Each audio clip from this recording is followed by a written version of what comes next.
안녕하세요. 전지공고 전기과 1학년 신입생 여러분. 저는 전기과 1학년 기초제도를 맡은 전기과 교사 김상육입니다. 예년 같으면 여러분들하고 얼굴을 맞대고 수업을 진행할 텐데 올해는 그 예기치 않았던 코로나19 사태로 인해 여러분하고 이렇게 온라인상에서 처음 뵙게 돼서 유감입니다.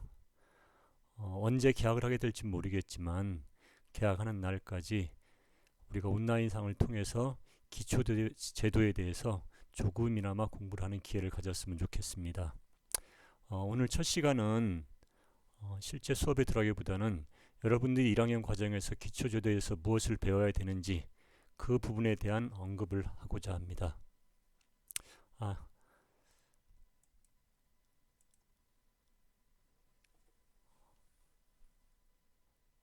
여러분 이 그림을 보면 무엇이 느껴지나요? 며칠 전에 제가 아는 지인 집에 놀러를 갔습니다.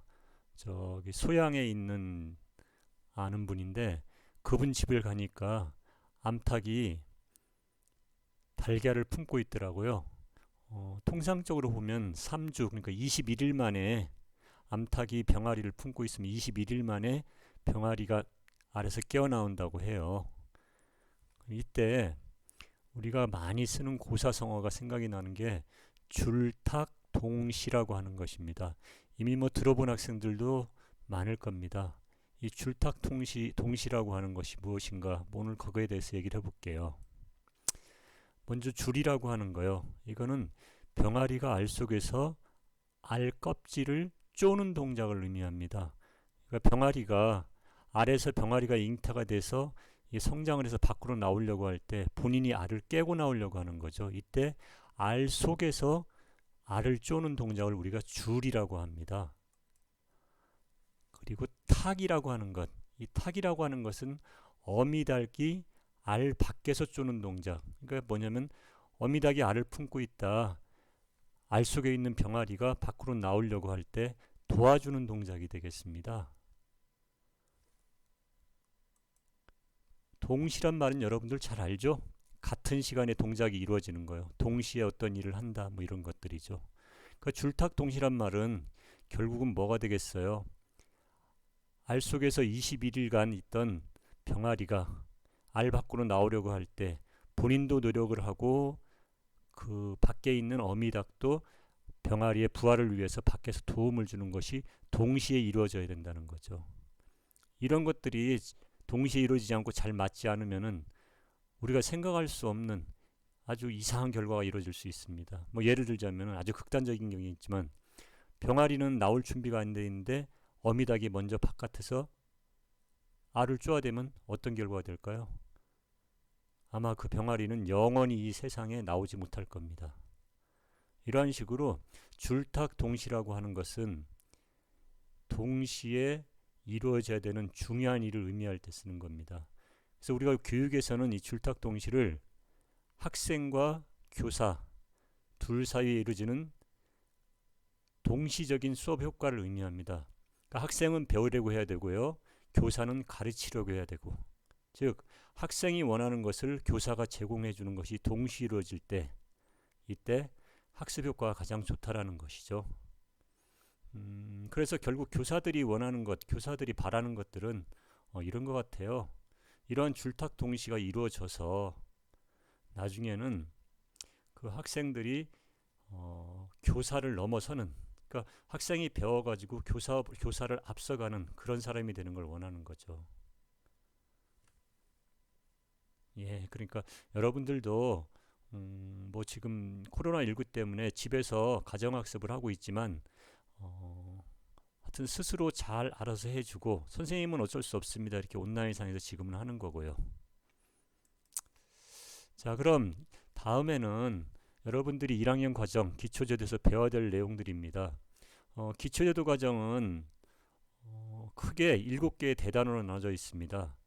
이미 여러분들이 중학교 때 기초제도 부분이 한 부분은 배웠어요. 뭐 삼각법 같은 거는 배웠을 겁니다. 일각법, 삼각법 하는 것들은요. 지금 대영역을 먼저 살펴보면 대단원인데요. 제도의 개요가 제일 첫 번째 나오고요. 제도의 규격과 통칭, 제도의 기본 도법, 스케치도, 여러 가지 기초 도면 그리기, 그 다음에 컴퓨터 활용 제도, 도면 검사와 관리가 나옵니다. 실제 현장에 가면은 지금 요즘은 저건 많이 안 써요. 수제도, 손으로 그리는 제도는 많이 안 쓰고 현장에서는 대개 쓰는 것들이 컴퓨터를 활용한 제도, CAD를 많이 사용을 합니다. 그럼에도 불구하고 우리가 이 제도라고 하는 것은 의사 전달을 하는 목적이거든요. 그 그림 제도를 한 사람이 그 도면을 본 사람한테 의사 전달을 정확하게 해줘야 하기 때문에 서로가 뭔가 약속된 대로 그려줘야 됩니다. 그래서 그런 것들을 하기 위해서는 기본적으로 수제도를 알아야 결국은 CAD를 통해서 우리가 도면을 완성할 수 있는 것이 됩니다. 그래서 제도의 개요하고 뭐 규격 통칭, 기본 도법, 특히 이제 기본 도법 같은 경우는 중학교 때 여러분들이 좀 많이 배웠을 건데요. 기본 도법에도 조금 해보고요. 그 다음에 5번째 대단원 여러 가지 기초 도면 그리기 같은 경우는 우리 학교만 하더라도 6개 과가 있습니다. 그 과별로 사용하는 도면들이 약간씩 차이가 나옵니다. 그 중에 우리 전기과는 전기 기초 도면 그리기 요 파트에 집중해서 할 수 있도록 하고요. 그리고 시간이 된다면은 뭐 다른 과 도면도 한번 다뤄볼 예정입니다. 근데 아마 이렇게 다른 과까지 이렇게 접하기가 쉽지 않은 것이 뭐냐면 아까 얘기한 대로 우리가 현장에서 많이 사용하는 것은 CAD를 사용하기 때문에요. 그 CAD에 대한 부분이 좀 많은 시간이 필요할 것 같아요. 실제 여러분들이 앞으로 뭐 2학년, 3학년 과정에서 CAD를 다룰 기회가 그렇게 없거든요.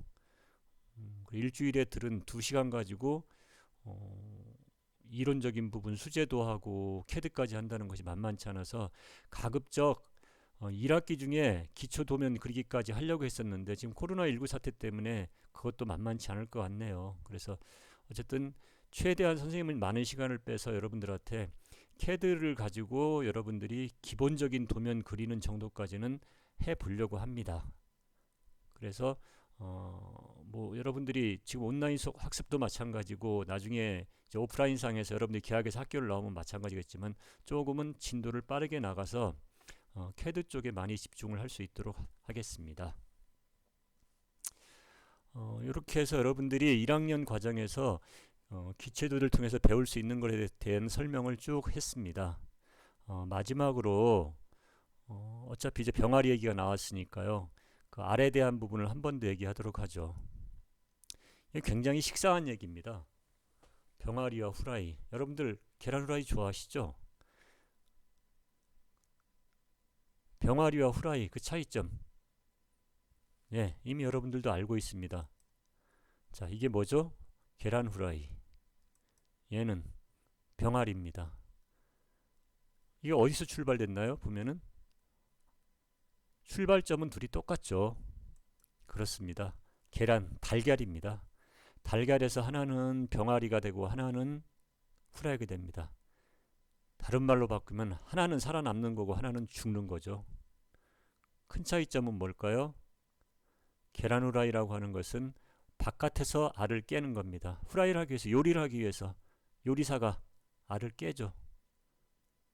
병아리는요, 아까 여러분들 줄탁동시에서 봤듯이 안에서 본인이 깨고 나오는 겁니다. 즉 우리가 살아가면서 뭐 이건 꼭 살아가면서 뿐만 아니라 여러분들이 학교에서 학교 생활하면서 학습을 하면서 자기 스스로 할 수 있느냐 없느냐 하느냐 안느냐에 따라서 내가 병아리도 되고 후라이도 되는 거죠. 여러분들은 모두 다 후라이보다는 병아리가 되기를 선생님은 바라고 또 그렇게 할 수 있으리라 믿겠습니다. 자, 오늘은 이 정도로 여러분들 학습 안내를 하도록 하고요. 이제 다음 시간부터 해서 본격적인 수업에 들어갈 수 있도록 하겠습니다. 자, 그동안 잘 지내세요.